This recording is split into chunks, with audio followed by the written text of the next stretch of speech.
Rich Goldsmith, welcome to Brand Growth Heroes. Thank you so much for coming on the show. Hi, Fee. Thanks for having me. Listen to me. What are those surfboards behind you? Tell me, one is smaller, one is bigger. I know nothing about surfing. Whose is the smaller one? Whose is the bigger one? They are both mine. Not to suggest that I have any talent whatsoever. So when it comes to surfing, but yeah, aspirational. Yeah, exactly, aspirational. But we've relocated down closer to the coast, so hence the surfboards. Okay, and why would you pick a smaller surfboard than a bigger surfboard? Like, what decision do you make? Depends on the conditions, but as I say, it doesn't make much difference when you're me, to be honest. But so, yeah, it's on the conditions. You go smaller if it's bigger, generally, or if you want more performance on the waves. But right, I'm no expert. So. But you can stand up on your board. Yeah, I'll give it a good go. Okay, good man. So listen, Rich, you are the founder and CEO, or do you say MD, of Moju Drinks. Tell our listeners all about Moju. What is it? What does the range look like? Who buys it? Where do we find it? All of those nice things. And I believe you just had your biggest month ever this January, which really says something about your business. So we're dying to find out more. Yeah, that's right. So Moju's a company I set up in 2015 alongside a really good mate of mine called Charlie. So it's a food and beverage business established in London. We launched the UK's first range of functional shots. And we built that category from zero to over £15 million in retail sales value. So, and it's really showing no signs of stopping. We represent about 40% of that category in terms of market share. And what size are the competitors? Like in market share, what's the next guys? There's the biggest guys are essentially the own label retailers. Okay. In terms of the offerings there are a few smaller brands, but they're in sort of single digit percentage. So you've kept the big lead, you created the category and kept the big chunk of the market. That's amazing.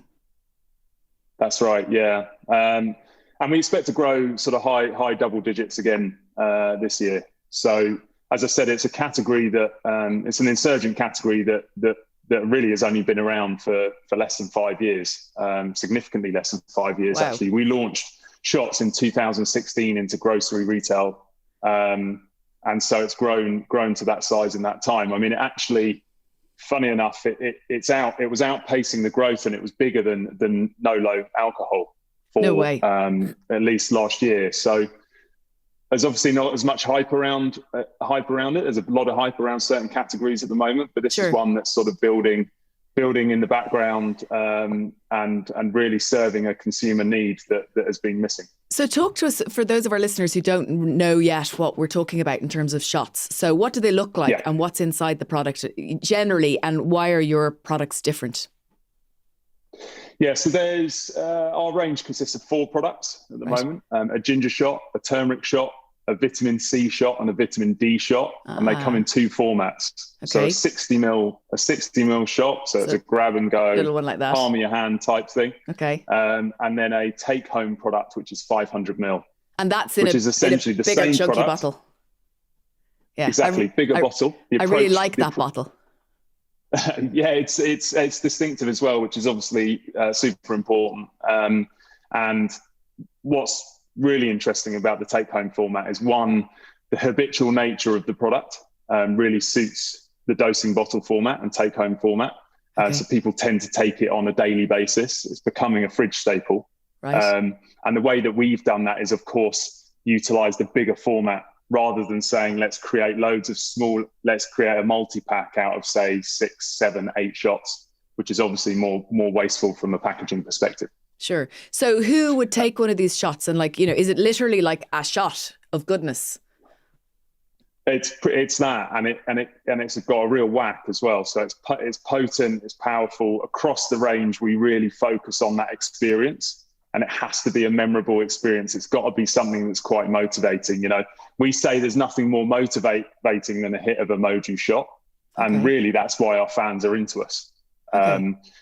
We exist to serve that need and then help people supplement their busy and sort of active lives with a food first approach to nutrition. And that's that's really what we're about. We're not a refreshment, we're not here to refresh people. We're here to provide a function forward product. Okay, and it's not like you're filling up your tummy with your juice in the morning, your glass of juice. It's a totally different need state. It's like Absolutely. goodness in a shot, almost like instead of taking a vitamin tablet or something like that in your mind. Okay. Exactly. Okay. And I was just going to say we and what we focus on is the best way to, I guess, to think about it is the compressed nature of the liquid. So it's the fact that it's impactful. It's the fact that it's concentrated, which means we can deliver different functions through that format. And do you have that's what makes it so interesting. Is there a particular way that you make it that's different to how it's usually made, or how do you make it? Yeah,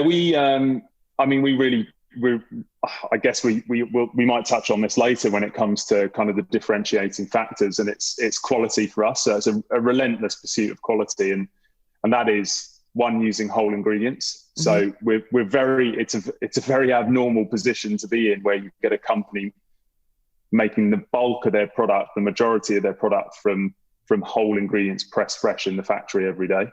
Okay, how are they often made? What's the alternative to that?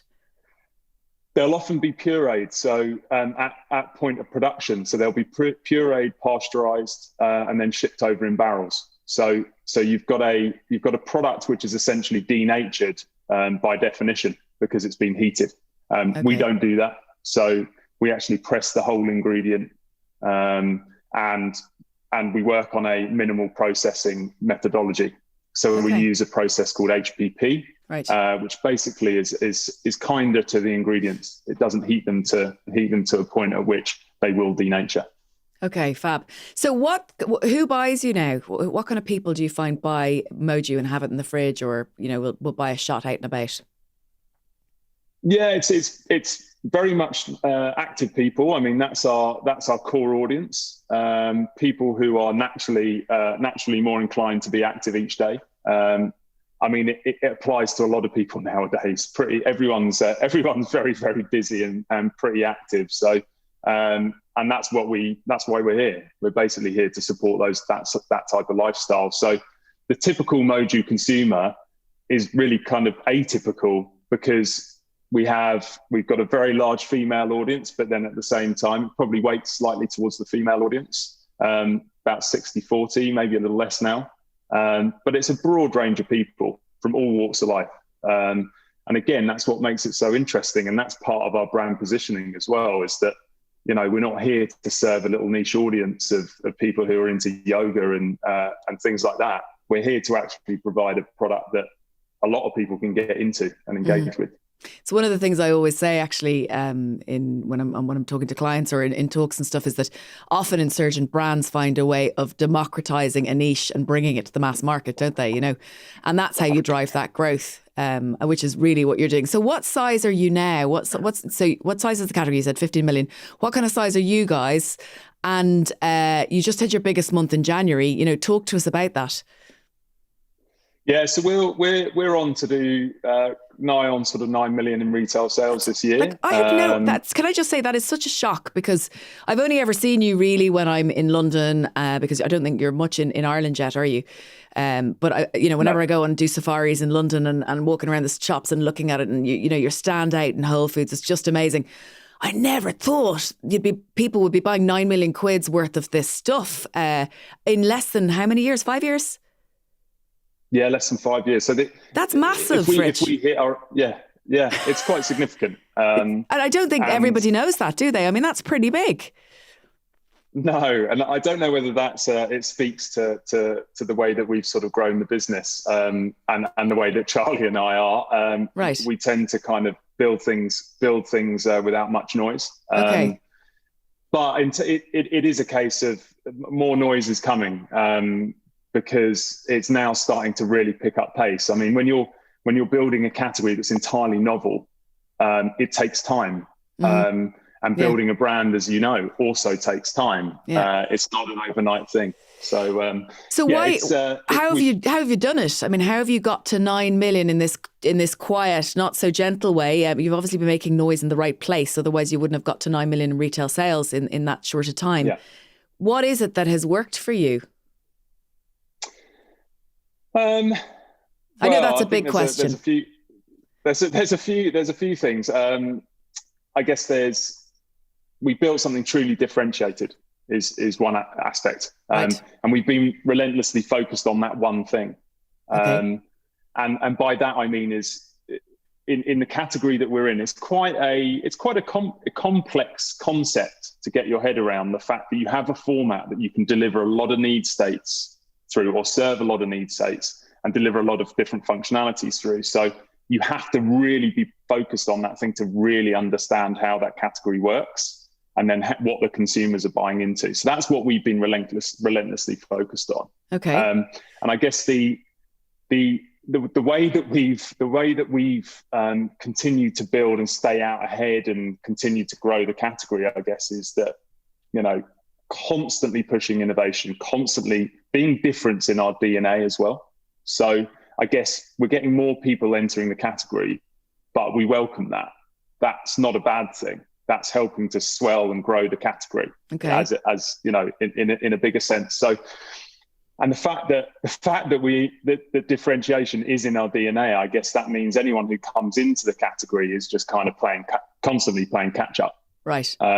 And because we're focused on it, and that's what really makes the difference. That's one aspect. But there's obviously a bunch of other things that I can touch on. Talk to us a little bit about in our prep calls. You talked about delivering the best customer experience all the way along the customer journey. Talk to us a little bit about your philosophy and your approach to that. Yeah, so we've got we're lucky and fortunate in that we're able to build a strong omni-channel business because the product and the format tends to work in multiple channels. So because we've got a grab and go product and we've got a take home product, that therefore means that we can work in multiple channels. Mm-hmm. And in order to give both the customer and the consumer the best experience, we've always focused on taking channel by channel and trying our very best to be best in class in whichever channel we're in, to make sure the value proposition is as strong as possible. And we're communicating it as well as strongly as we can in whichever channel we're in. And I guess we'd rather take it slower in channels in order to execute as best we can. How do you manage your different channels? That's how we've approached that. So, because you've obviously got how strong is your D2C business versus your retail? I mean, what's the split? So D2C. We look at e-com across the business. Right. So that will include D2C, Amazon, online retail as well. Because the reality is, whilst the connection with the consumer is very different in D2C, but the reality is that a shopper who's shopping online can shop from multiple places, right? Yeah. So the way we look at it is broader e-com, and that's around 30% of our business now. Okay. What was it before lockdown? A little bit higher, around sort of 15%. So it's increased significantly, but it's still charging. Actually, D2C is super exciting for us, and that's a good example actually of when I talk to being best in class. We actually switched up our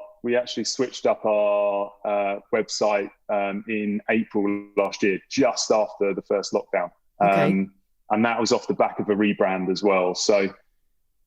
And that was a big focus for us to actually position the website, look at the customer journey, look at the user experience and the customer experience in real detail. Yeah. Knowing that whatever we launched then was not going to be the finished article and we're going to have to iterate on. And so that's what we've done. And we've now got a highly, something I'm incredibly proud of, and the team has put together an incredibly effective platform for us on D2C. We're really starting to, as I said, pick up pace there. And what we're able to do, as you know, through D2C is serve the consumer in a way that, and have a relationship with the consumer that we just simply can't have in offline. I read an article yesterday. It was a paper done by Accenture Interactive, and they're talking about They're talking about CX versus BX. So, CX is all about the customer experience and this idea that, we need to bring customers on a journey along their path to purchase. And they're now touting this new BX, which, is obviously big consultancy type stuff. But it was great because what they were saying is that what companies need to realize is that we're all in the business of experience. We're not in the business of selling products. We're in the business of experience. And in the C-suite and the boardroom, for the rest of us mortal folks who might say, the big meetings, all of the directors need to realize we're in the business of creating and selling valuable experiences with all of the touch points all the way through. And I thought that was brilliant, even if it was a little bit lofty. BX sounds a little bit like BS, doesn't it? Yeah. But it does make sense, because rather than CX just being customer experience being, the domain of the marketing manager and the e-com salesperson, it's actually it's the way you talk. You're in the business of experience, because you've always talked like that to me since we met first and started talking about doing this podcast episode quite a number of months ago, because lockdown got in the way, didn't it? But can I ask you a question? So I'm running this program at the moment, the growth strategy program, where we bring, sorry, I'm knocking my video camera there, but we bring founders of kind of smart scaling brands at an earlier stage than you, and we write their growth strategy over 6 weeks. And one of the things that I would love to be able to kind of elucidate for them is, what is the difference between if you have a D2C storefront, right, at that early stage, in a much earlier stage of your D2C or your e-com journey, yeah, and you might be just managing it yourself, whether it's a Shopify or it's on your own website. And then you get to your stage where you've really started to master, and you've probably got people in the business, or you've brought people in. I don't know if you've brought people in or kind of hired people with more experience. Yeah, very important. Yeah. What does the job to be done look? How different is the job to be done, and in what ways is it different in terms of how you approached it back then, where you were just like saying yes to the order and shipping it, and maybe a handwritten note, versus what you do now to really maximize the D2C experience for the shopper, the consumer? Yeah, it's a really good question, but and again, it's probably there's so many different facets to it. But the way I'd probably I'd approach it, if I was approaching again from a much earlier stage, is what you're trying to establish, as you are with any new business, new brand, new product, is you're trying to establish product market fit. And actually, there is probably no better channel for that for the majority of products than D2C. What I would focus on, what you should be focusing on in the earlier days is really about, and the best analogy is about a leaky bucket. So the leaky bucket is, if you've got a leaky bucket, if you keep pouring more stuff in the top, it's just going to keep leaking out. So you want to fix the leaky bucket. So the bucket is your conversion and the retention. You want to convert people. You want to convert people as seamlessly and as easily. So that's the customer experience. Yeah. You want to make it as frictionless and as fast as possible to convert them on your site. And then you want to retain them as customers, rather than just pouring more water in the top, which is paid ads and, various other activities that are going to suck up resource. So back then, you're kind of doing your paid ads and you're thinking, it's okay, well, I've got my site and whatever. And then over time, you're realizing, no, there's no point in me spending loads of money on paid ads if when they get to the site, they're dropping away, or if they're not coming back a second time. Exactly. And there's got to be a good mix. I mean, just on the subject of paid ads, I mean, we have a very clear strategy around earned and owned and the fact is that and paid. So you have to have a balance and a mix of that. But all of those activities mean nothing if someone's hitting your site and they're not converting quickly. Right. And then once you've got them as a customer, you're losing them because you're not retaining them, because that then goes from that customer. That's the longer term experience they have with the brand. So that's what is the customer. What's the customer experience like post purchase? Yeah, it's all the way along. How well do you communicate to them? What do they receive in the post?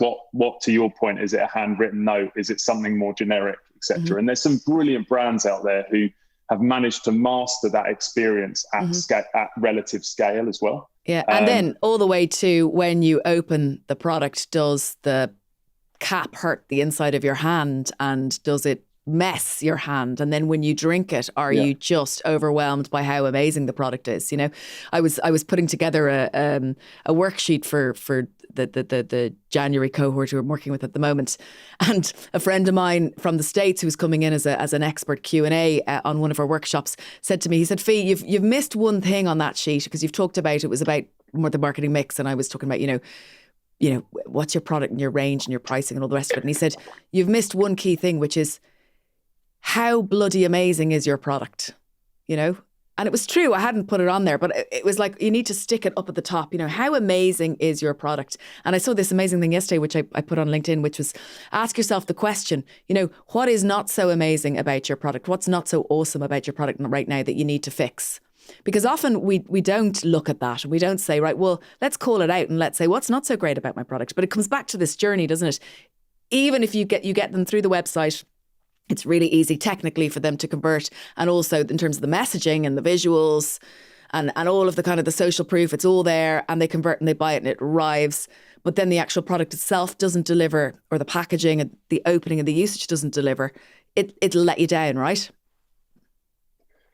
Big time. So, yeah. I mean, it's a bigger subject, actually, product. I mean, we've and you've consumed Moju, so you know what that experience is like. Yeah. And as I said, that relentless pursuit of quality as well. So for us, product's always been the absolute. We let the product do the talking. Yeah. And that's been a big part of it. And I think a lot of brands, smaller brands particularly, forget that. It is about the product. But coming back to D2C, that's your opportunity. Because if it arrives and someone gives you feedback and they say, that didn't taste right, or I wasn't quite enamored with it for whatever reason, you get that feedback. So there's part of the feedback loop that you can generate, whether it be, you know, the way we did it in the early days was through some D2C, but in real life as well. We were doing loads of sampling, just there with the consumer, understanding what they like, what they didn't like. And that then fed back into our product development. Yeah. So D2C has the power to help you do that as well. And it's all about an iterative process. It's live market research, isn't it? And that's the other thing I think about, you know, insurgent brands that really make it. It's this relentless curiosity to really understand what their consumers like.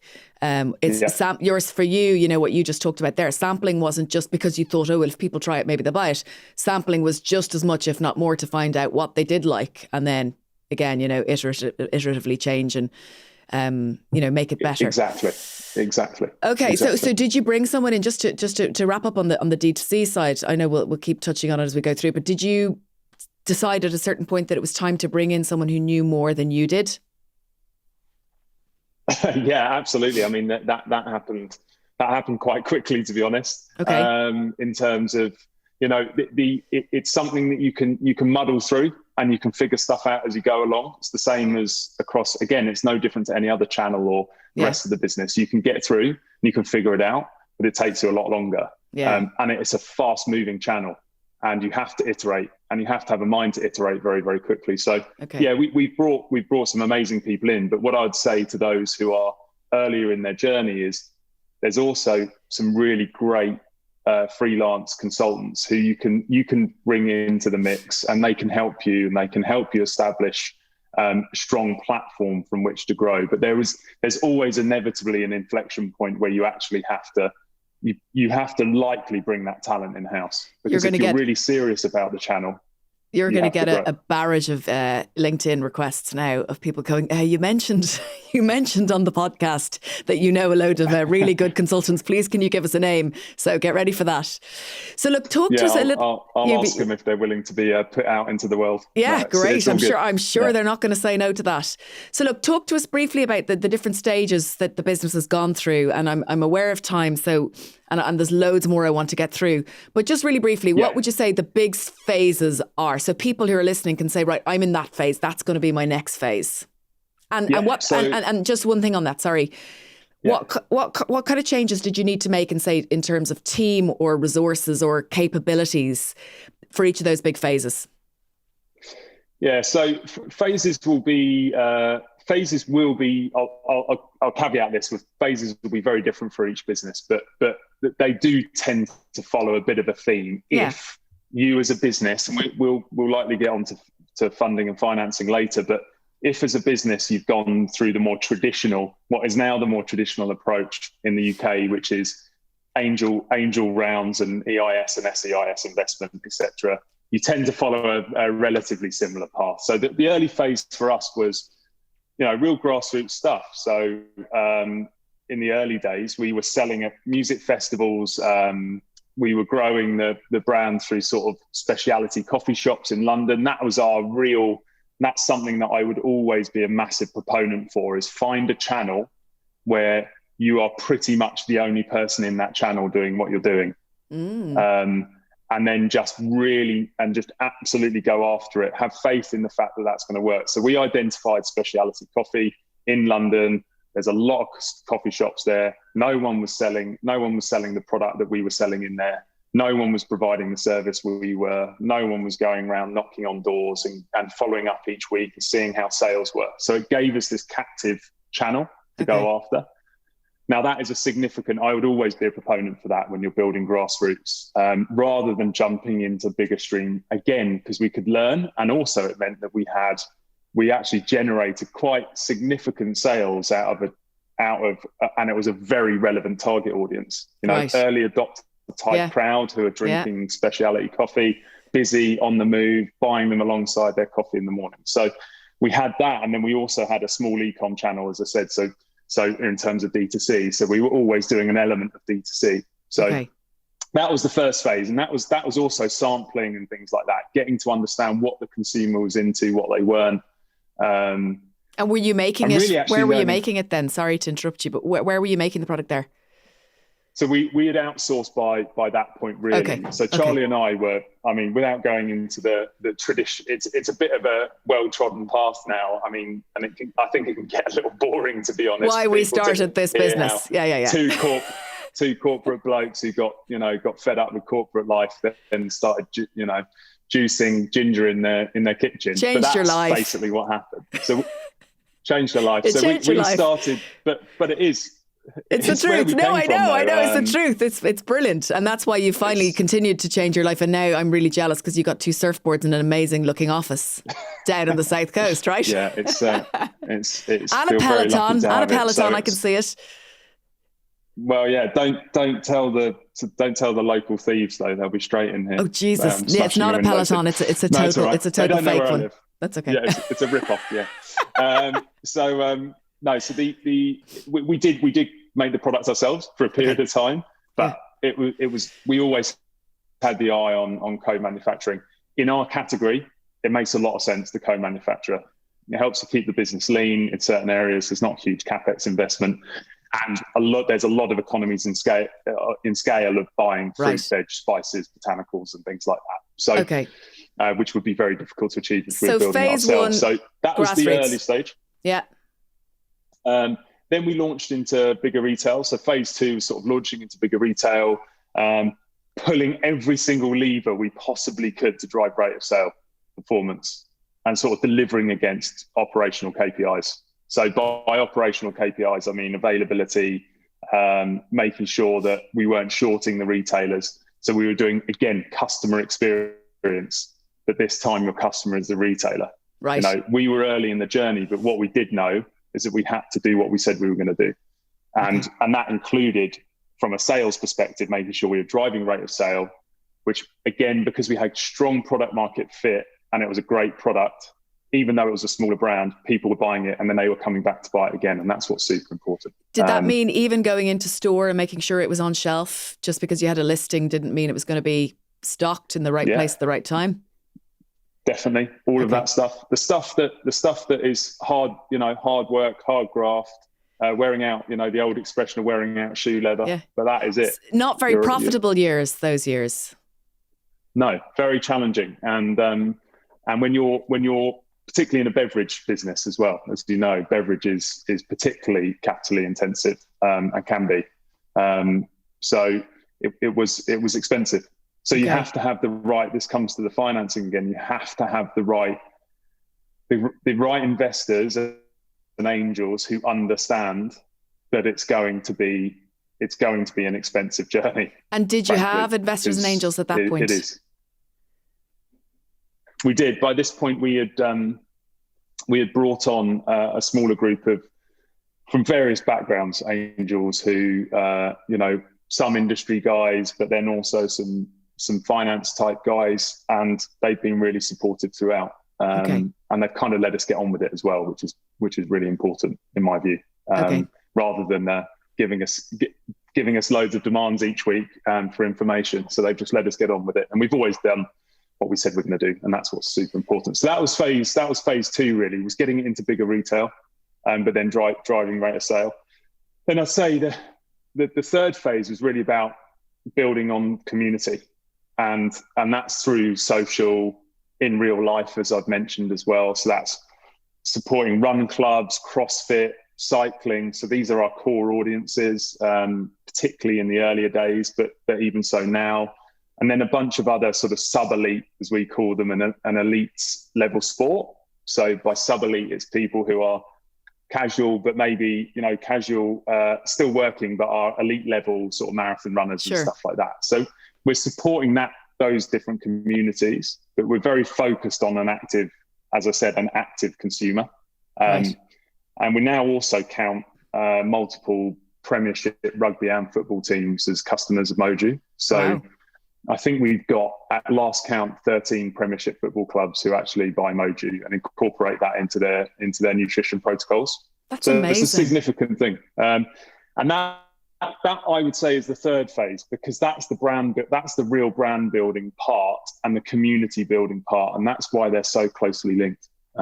So to your point about making noise, whilst we've not had poster campaigns everywhere, we've been making noise, but we've been making noise in the communities. Yeah. Yeah. I mean, that's amazing. I'm surprised that isn't a case study out there already. I can just imagine this being a brilliant case study in exec business school of how to build communities in the right place. And, if you're not part of that, sub-elite group, you might know about it, but it doesn't matter. So yeah, fabulous, really interesting. So then what's the last stage? Well, the last phase is the one where I guess we're in at the moment. But it really kicked off in 2019. So there's of course brands globally that are offering a similar proposition to us. Ours is a little different in terms of how we positioned it. We've positioned it very function forward. Very much about that initial experience you have when you consume the product, but then also about the longer term positive impact of taking the product on a daily basis. Mm-hmm. But we were the first globally basically to launch a take-home product. So, and we call that the dosing bottle, which is the 500 ml I spoke of earlier. So that was in 2019, late 2019. And it's been growing very quickly ever since. So where can that be bought?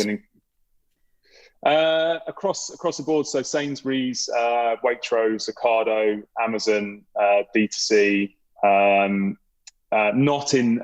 We do have listings with the likes of Boots and WH Smiths, but of course that's grab and go. So that's our 60 ml in those listings. But so it's as a format, the dosing bottle is, as I said, but really becoming a fridge staple. And I mean, the stats and data on it is quite staggering, actually, when we look at the repeat purchase rate versus something like an orange juice, for example. We're on par with an orange juice, which is in one of the big retailers, Mojo is bought as frequently as orange juice. So it's showing that it's playing a part in people's lives on the daily, which is awesome. That is unbelievable. Have you seen an increase in uptake in the vitamin D product since the whole COVID and vitamin D becoming famous? Yes, in short. It's now one of our top performing products, which is saying something because the top two have performed pretty well, very well. And that's really, I mean, that product was in development for a year. And I remember when it was first conceptualized, it was 2019, mid 2019, earlier in 2019. I was looking out the window at a grey sky. I was sat in my bedroom office at the time, looking at a grey sky in the middle of London, thinking, and that's where the concept really came from, was the fact that then the more research we did into vitamin D, it's actually a staggeringly, it's a staggering thing that the broad population is suboptimal. So it's not that we're all deficient, which is, to be deficient, you have to be very low, but you can very much be suboptimal. And vitamin D plays such a crucial part in so many aspects of human health. Yeah.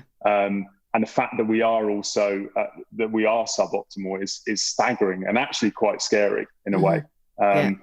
So that's why we brought a product to market that had essentially has over. It's actually got twice your daily requirement as recommended by the NHS. And the reason we put twice in it is also a whole ingredient, so it's from seaweed. So it's a seaweed extract, which is a D3, which is from a bioavailability point, without getting too sciencey, but is the type of D3 that your body can absorb more easily than D2. We took it from a whole ingredient, as I say, from seaweed extract. So, but it's something that it's very difficult to get from your diet. It's very difficult to get vitamin D from your diet. Right. You get the majority of your vitamin D from the sun, which of course is something that we're not particularly blessed with here in the UK, and particularly now that we're all inside all year round. So we provide twice the recommended by the NHS, but then the NHS, unfortunately, the way that they have calculated that amount is based on very old studies on a white Caucasian population. And one that is predominantly meat eating, et cetera, et cetera. So it's an amazing product, and we got loads of good feedback on it. And it's one that it's actually been a genuine privilege to be able to sell a product like that in a year that we've just had, where you're having a material impact on people's lives. So yeah, that's good. Listen, a question about price of your product versus other stuff in the category that you sit in. So if I walked into Sainsbury's, and where would I pick your product up? Is it beside the kind of the functional juices in the big bottles like Innocent? Yeah, so you would find the dosing bottle in that fixture. In that fixture. And how much more expensive is it versus a normal juice, and then versus a juice plus product? So it depends on serving size. So I guess you've got, if you take a 750 ml juice, you're looking at £3.50, £4 probably, something like that. Depends on whether you're going own label or branded. Our product is $5.95. Okay. Sorry, $6.95. $6.95. So, but it's on a per serving. So this is my point earlier around the concentration of the liquid. Yeah. It's not the fact of the matter is we don't count ourselves as a juice product. Okay. Because what we're delivering is not refreshment. The reason I'm asking this question is, I can imagine you're a small, smart scaling business, and you've got a great proposition, but it's quite expensive because you haven't got your cogs down yet, and you haven't got the scale, and you're thinking, it's for a market that's not mass market. It's for a very particular use for a particular set of people. It's going to be too expensive for people to buy. I'm not going to get enough people. Is there a market in the niche? What would you say? Because people are buying your product at $6.95. You're selling 9 million quid's worth of product. There's enough people out there that Sainsbury's and Tesco and all of these stores are giving you lots of stores. So why is that? What would you say to these people? There's for us coming to the affordability part, it's something that we're really focused on. Because if we're going to have an impact at scale, we obviously need to be able to get as many people into the brand as possible, from all walks of life. So there is always going to be a premium price product, but there are other opportunities for us, which is around format. So it might be. So what we're looking to do actually is launch a slightly smaller dosing bottle for a start. So it's a slightly smaller dosing bottle. It's got less servings in it, but it brings the price down. So it makes it more affordable still. But I suppose the point is that it is possible. It is possible to have a very expensive product out there, and it mightn't be, you know, in the short to medium term, it mightn't be available to everybody, and that's obviously unfortunate. But for those people who are thinking, my product's just too expensive, you know, I'm not going to get it into mass distribution. What I'm saying is that if your product offers a proposition that is really, really valuable to a distinct group of people, they are going to be willing to pay a particular price for it. So you've just got to make sure that your targeting is right and that your value proposition in terms of the product you're delivering and the experience you're delivering is right. And then you will be able to charge the price that you need to, charge. I mean, it's about that. It's value perception. That's everything with consumers. It's a functional product. So to your point, it's being bought for a purpose. Yeah.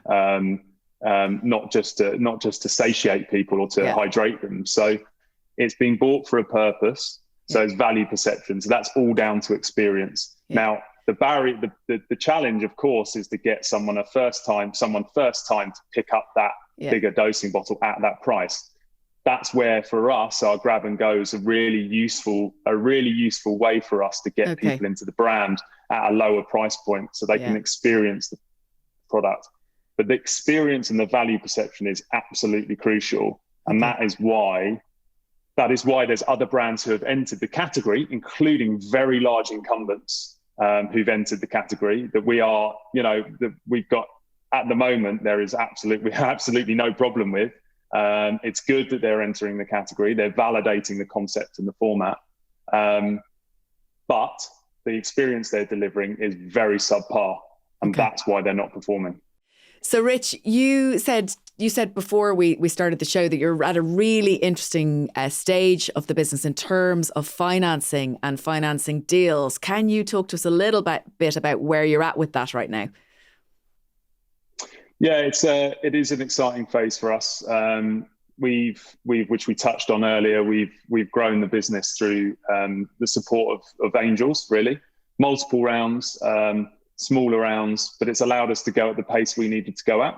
Okay. But when you're building an insurgent category, as you know, there does come a point where you really need to start to invest in how you're activating that category and activating the brand and building the category at a more accelerated rate. Right. So that's why, after a significant amount of time of getting to know a partner, we've recently closed a minority round led by them, which is the venture arm of one of the world's leading food businesses. Okay. That's exciting. Strong. Yeah, it is exciting, and as I say, a huge part of that was around the people involved and the value that they can bring alongside just the capital itself. They've got a very strong sustainability credentials. They're focused on bringing health to people through food, which is of course very much the mainstay of what we're about, which is not just health but also function and helping people to live successful, happy, active, busy lives. So there's a real synergy there between us for sure. Our minds are swirling. We're like, who is it? Who is it? He said food. He didn't say beverage. Okay, we know who it isn't. Yeah. Well, it's quite interesting when you think of the Moju proposition. As I've alluded to, it's not really a beverage. It's more food in its nature. Okay, interesting. In a way. Okay. You do drink it, but it's the function it delivers. Okay. So I guess the broader brush, I would call them a food business, but they do have beverage brands within their portfolio. Okay. As I say, it's a minority investment that they've led. We've brought some really brilliant investment partners in from other who are bringing a different perspective altogether, which is great. So that the likes of sort of D2C guys who've built D2C businesses, etc. So we've got a really good mix of people to help take us take us on to the next stage. So really big ambitions then. Absolutely, yeah. I think we knew from the outset what we wanted to create was we've never been here to create the biggest business at all costs. We've been here to build a modern, progressive food and beverage business, one that's really focused, to your point, on community, the value that we give to people, and also one that's conscious of our impact on the planet, and one that can be hugely influential. And that's the brand that we want to build, and that takes time, and it also requires investment as well. Sure. So yeah, really excited to be moving on to the next stage. Well, listen, there's so many more things I'd love to ask you about. We haven't touched on people at all, and maybe next time you come on, hopefully by that stage you'll have announced, if any interesting deals have been made, and we'll be able to get you back on. And I'd really like to talk about, if that ever happens for you, what it's like working with partners in your business, and also looking at your team and understanding how you've built your team along those different phases of the business, because we haven't done that today. And I know team is incredibly important to you, and that you always talk about how grateful you are for the way in which your team has helped you build that business. So look, thank you so much for coming on today. Really appreciate it. It's been fabulous to get to know you. I'm always, blown away by how articulate, that's kind of ironic that I said that wrong, isn't it? But how articulate you are about how your business has progressed. Genuinely, I really am, because your background's not FMCG at all, is it? It's something totally different. Career path, but I was an engineer turned investment banker.